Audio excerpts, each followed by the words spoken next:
来！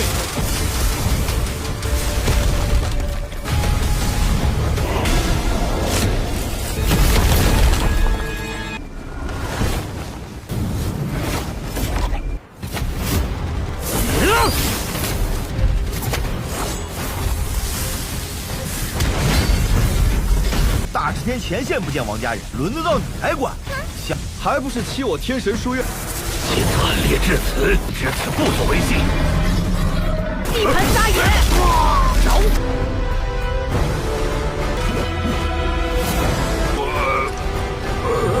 ！Halo kalian semua, selamat datang di channel Donghua Master. Bagaimana kabar kalian semua? Mimin harap kalian semua baik-baik saja. Dan pada video kali ini kita akan melanjutkan alur cerita dari serial Donghua Perfect World episode ke-251, yang dimana pada cerita sebelumnya Shi Hao menghadapi He Ziming, tetapi di saat itu mereka mendapatkan kabar terbaru mengenai perbatasan dari wilayah sunyi yang berada di wilayah dari 3000 provinsi setelah mendapatkan serangan dari pihak dunia luar, yang ternyata pihak dunia luar melakukan dua serangan secara berbeda untuk bisa menjebol perbatasan dunia asal. Yang singkat cerita, kelompoknya Shi Hao pun membagi tugas, yang dimana rombongan dari penetua abadi mereka bergerak untuk melindungi wilayah perbatasan sunyi 3000 provinsi, sedangkan untuk Shi Hao bersama dengan penetua Meng dan juga lainnya mereka masih menjaga wilayah pertempuran. Yang singkat cerita, mereka pun bertemu lagi dengan anggota dunia luar, yang anggota dunia luar berniat untuk memasuki alam kuno, yang merupakan tempat dari kematian salah satu penetua dunia luar yang bernama penetua Lomu yang telah tewas di dalam alam kuno. Yang singkat cerita, anggota dunia luar memasuki alam kuno dan Shi Hao bersama dengan penetua Meng juga ikut masuk ke alam kuno karena mereka bertujuan untuk mencegah anggota dunia luar untuk tidak bisa mendapatkan harta-harta di alam kuno, dan itu merupakan inti cerita pada cerita sebelumnya. Kalau gitu pun sekarang langsung saja kita masuk ke bagian cerita terbaru. Cerita ini berlanjut dengan mereka yang masih berada di alam kuno, yaitu mereka berada di sebuah tempat prasasti, yang di sana Du Guyu alias keturunan dari ras pelindung mencoba untuk mencari tahu prasasti tersebut. 难道与科学为闻之人？ Yang Du Guyu menyentuh prasasti itu dan esensi garis keturunan darahnya mendapatkan respon dari prasasti tersebut, yang hal itu pun membuat Du Guyu mengetahui bahwasanya prasasti ini berasal dari ras keturunan pelindungnya. Penetua Temon juga memberitahu bahwasanya pada peperangan kuno memang adanya ras luar yang ikut dalam peperangan tersebut, yang anggota ras luar itu merupakan anggota dari ras pelindung. Jadi benar bahwasanya prasasti itu kemungkinan besar berasal dari ras pelindungnya Du Guyu. Dan setelahnya ras dunia luar mereka ingin mengambil prasasti tersebut dengan ras dunia luar menggunakan harta dari tripod pelebur abadinya, tetapi ras dunia asal mereka tidak membiarkan hal tersebut dengan ras dunia asal ataupun penetua Meng mencegahnya menggunakan harta bendera abadinya. Tetapi di saat mereka hampir melakukan pertempuran, tiba-tiba saja prasasti itu malah pergi meninggalkan mereka dengan prasasti itu yang pergi menuju ke tempat sumber suara dari petikan kecapi, yang di sana pun dengan segera ras dunia luar dan juga ras dunia asal mereka langsung mencoba untuk berebutan siapa duluan yang mendapatkan prasasti tersebut. Dan di saat mereka yang melakukan kejar-kejaran, mereka di tengah jalan mendapatkan serangan dari para mayat makhluk abadi kuno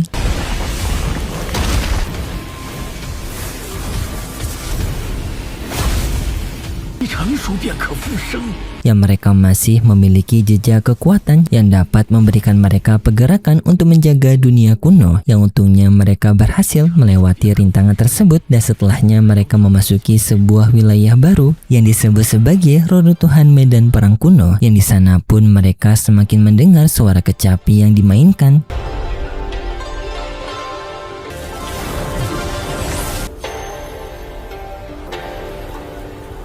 Yang ternyata suara tersebut dimainkan oleh seorang gadis cantik, dan di sana pun mereka mengira bahwasanya tempat ini merupakan tempat harta karun dan wanita itu merupakan penjaganya. Namun di sana mereka yang melihat wanita itu, mereka justru terpana dengan kecantikan dari wanita itu yang membuat mereka semua tergoda. Tetapi wanita itu merahasiakan sesuatu hal yang penting dari mereka semua, yang dimana ia bukanlah makhluk hidup melainkan ia merupakan mayat hidup. Dan juga suara kecapi yang dimainkan oleh wanita itu juga memberi memberikan efek ilusi kepada mereka semua yang membuat mereka semua semakin terpengaruh oleh wanita tersebut. Shihao bersama dengan Penetua Meng yang masih tersadarkan diri, mereka berdua langsung bekerja sama untuk membuat mereka semua terbangun dengan mereka berdua yang mengeluarkan aura kekuatan mereka. 醒来！ Dan di sana pun mereka melihat wujud asli dari wanita itu yang merupakan wanita kerangka memainkan sebuah alat kecapi, yang alat kecapi itu bukanlah alat kecapi biasa melainkan sebuah harta tingkatan abadi, yaitu sebuah harta yang setingkat dengan guci pelebur abadi milik dari dunia luar dan juga bendera abadi yang dimiliki oleh Penetua Meng. Dan di sana Penetua Meng dibuat kaget karena alat kecapi yang dimainkan wanita itu merupakan harta abadi. Tetapi setelahnya tiba-tiba saja adanya burung phoenix yang muncul, yang burung phoenix ini merupakan burung phoenix yang baru, dan hal itu membuat Xiao kaget karena di alam kuno ini adanya dua burung phoenix yang hidup. Tetapi Penetua Meng memberitahu bahwasannya phoenix itu bukanlah makhluk hidup melainkan ia merupakan sebuah harta yang dikendalikan oleh orang lain, yang alias merupakan si wanita kerangka.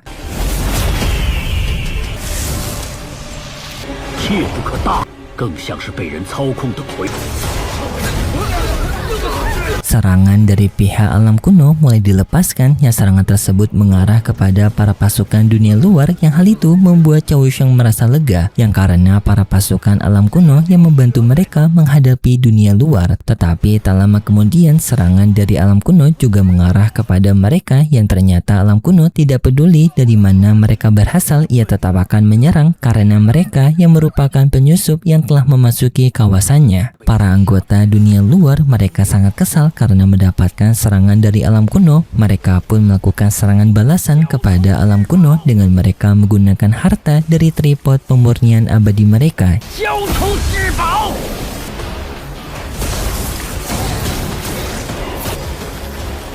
Dan dari tripod pemurnian abadi tersebut muncul seekor makhluk yang memiliki aura kekuatan yang sangat dahsyat, yang saking besarnya kekuatan tersebut membuat banyak orang menjadi panik karena mereka khawatir alam kuno ini akan dihancurkan oleh senjata tripod tersebut.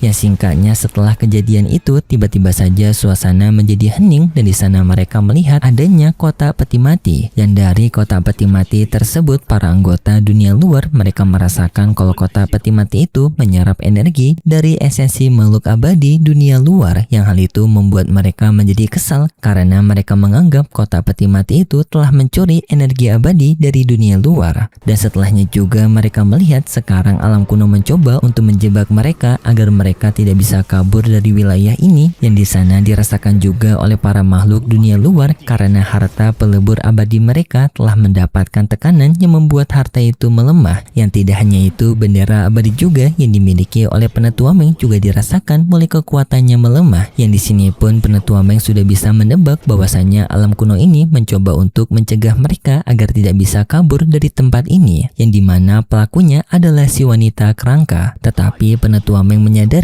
bahwasannya mereka harus sesegera mungkin bisa menemukan jalan keluar dari wilayah ini. Tetapi untuk Shihao, ia masih merasa kebingungan dengan penglihatan yang pernah ia lihat dari prasasti sebelumnya, yaitu pertempuran antara leluhur kuno Luomu melawan sosok wanita misterius, yang membuat Shihao pun mengira apakah kemungkinan besar Dewi Willow pergi ke tempat dari dunia misterius sang wanita. Dan setelahnya pun pertempuran terjadi, yaitu dunia luar dan juga dunia asal, yang mereka sama-sama bertarung menghadapi ancaman dari alam kuno, yang dengan anggota dunia luar mereka menggunakan harta dari pelebur abadi mereka, yaitu dengan gabungan dari para anggota dunia luar yang menggabungkan esensi mereka untuk bisa mengaktifkan kekuatan sejati dari harta pelebur abadi, yang hal itu berhasil, yang dimana mereka bisa melawan, yang sampai pada akhirnya peraduan tersebut membuat ketiga belah pihak sama-sama mundur. 但余孽再搜宝物。 啊！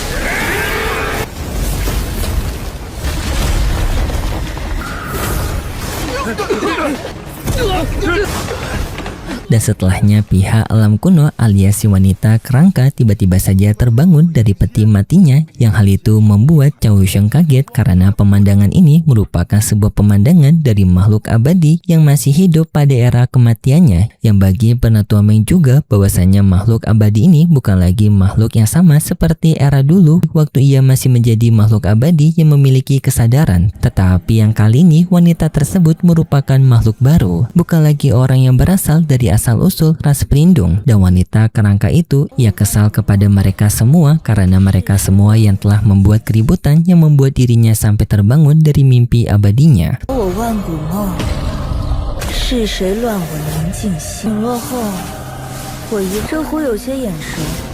Tetapi wanita abadi itu ia dibuat penasaran dengan senjata pelebur abadi milik dari dunia luar karena ia merasa pernah melihat senjata tersebut pada era kuno, tetapi karena ingatannya yang tidak lengkap membuat ia tidak bisa untuk memastikannya. Dan di sana pun Cao Yusheng mencoba untuk mengadu kepada wanita itu bahwasannya senjata pelebur abadi tersebut milik dari pihak musuh yang berasal dari ras dunia luar yang juga merupakan musuh dari era alam kuno. Dan Cao Yusheng pun meminta kepada wanita kerangka itu untuk membantu mereka menghadapi para anggota dunia luar. Tetapi wanita kerangka tersebut ia tampaknya tidak peduli dengan masalah pada era sekarang karena ia menganggap dirinya sudah kehilangan asal-usulnya yang membuat ia tidak ingin untuk memilih pihak manapun. 若你真是曾经的战者，那可曾忘记他们？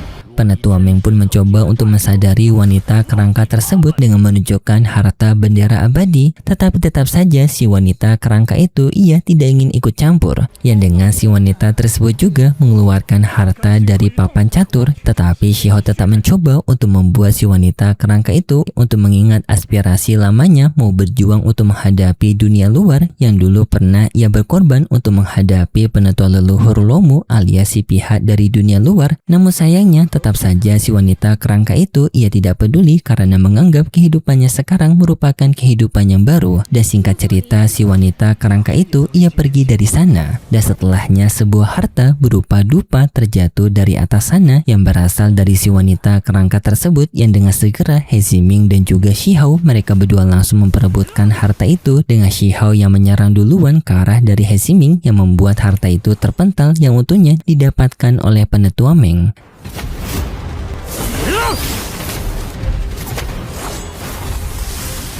Dan juga setelah itu teleportasi antara penghubung dari dunia luar dan juga dunia asal sebentar lagi akan tertutup, yang di sana pun para dunia luar mereka langsung mencoba untuk pergi dari sana sebelum teleportasi itu tertutup, yang juga di sana He Ziming mengancam kepada Shihao bahwasannya ia akan balas dendam kepada Shihao atas permasalahan mereka. Dan di sana pun Shihao dengan santai menentang kepada He Ziming bahwasannya ia akan menunggunya. Dan setelahnya pun teleportasi penghubung antara dunia luar dan juga dunia asal akhirnya telah tertutup, tetapi di sana penatua Meng yang masih merasa curiga kepada dunia luar yang tidak akan menyerah dan kemungkinan akan kembali lagi di masa depan nanti. Dan penatua Meng meminta kepada mereka semua untuk bersiap-siap, dan lalu juga penatua Meng menyuruh kepada para muridnya untuk segera kembali ke akademi mereka. Dan di lain sisi kita diperlihatkan dengan adanya dua sosok misterius yang di sana mereka membicarakan mengenai harta dupa yang sebelumnya diperebutkan oleh Shihao dan juga He Ziming. Dan setelah cuplikan singkat tersebut kita kembali ke tempat Shihao yang telah sampai di Akademi Tianzhen, yang di sana penatua Meng memberitahu kepada Shihao bahwasanya ia untuk 9 hari ke depan akan melakukan rapat bersama dengan para penatua lainnya, yang artinya ia tidak bisa diganggu. Dan setelahnya pun Shihao berpisah dengan penatua Meng. Shihao bersama dengan teman-temannya bertemu dengan para anggota Akademi Tianzhen, yang di sana para murid Akademi Tianzhen bertanya kepada Shihao mengenai situasi pertempuran di dunia luar. Apakah pertempuran dari dunia luar benar-benar akan terjadi? Shihao membenarkan hal tersebut dengan menjawab bahwasanya era yang akan kacau sebentar lagi akan tiba, tetapi untuk sekarang mereka masih bisa sedikit lebih tenang karena untuk para anggota dunia luar mereka masih mendapatkan tekanan dari dunia asal mereka yang membuat mereka tidak memiliki kepercayaan diri untuk melakukan invasi dalam waktu dekat ini. Jadinya mereka masih memiliki nafas untuk bersiap-siap. Tetapi di saat itu tiba-tiba saja adanya anggota dari keluarga Wang yang bernama Wan Tianling langsung memberikan ocehan kepada Shihao dan juga kelompoknya karena mereka mundur dari medan pertempuran padahal perang katanya telah dimulai. Di sana Shihao yang sudah muak dengan masalah keluarga Wang ini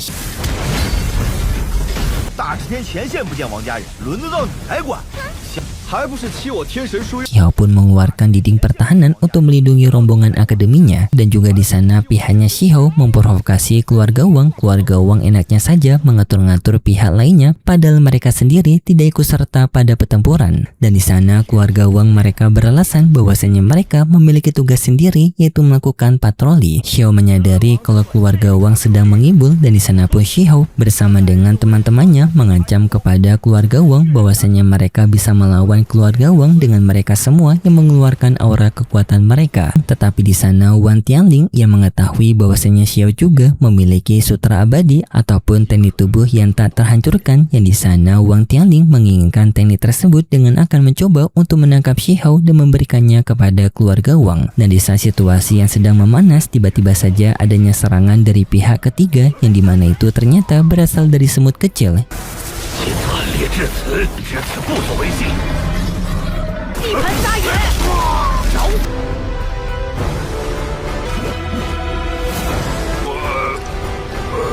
yang menggunakan senjata tombak kunonya yang seketika langsung membuat tubuh dari Wan Tianling tertembus. Tetapi sayangnya setelah itu cerita bersambung, dan untuk cerita selanjutnya kita akan melanjutkan lagi di minggu depan besok. Dan seperti biasa Mimin mengingatkan kalau cerita ini merupakan dongeng fiksi yang hanya bertujuan sebagai penghibur saja yang berasal dari karangan novel. Terima kasih buat kalian semua yang sudah menonton video ini sampai akhir. Jika kalian suka dengan video kali ini, bisa beri like serta subscribe, dan sampai jumpa di video selanjutnya. See ya!